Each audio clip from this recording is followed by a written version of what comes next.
Ford Expedition.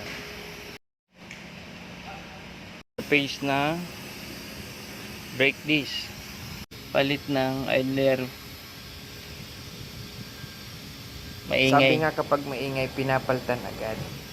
Tsaka baklas ng steering rack. May leak, kaya Lang mo i-repair. brake pedal. Pag tinapakan, Maramdaman yung yan vibrate ang ng pedal. pagagawa ko. Papareplace ko ang brake disc. Bale, 4 na yan. Shock sa unahan. Hindi na niya kayang pigilin yung Sa bounce likod. ng spring, kaya papalitan. Palit ng bagong bearing, brake disc, steering rack. Merong leak.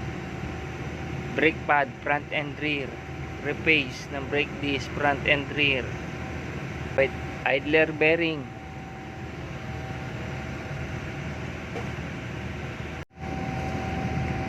Lumang brake pad. Tingnan mo mga luma. Gatak-gatak na agad ang kakapal pa. Tingin bago tapos lagyan ng tornilyo. Tapos bago na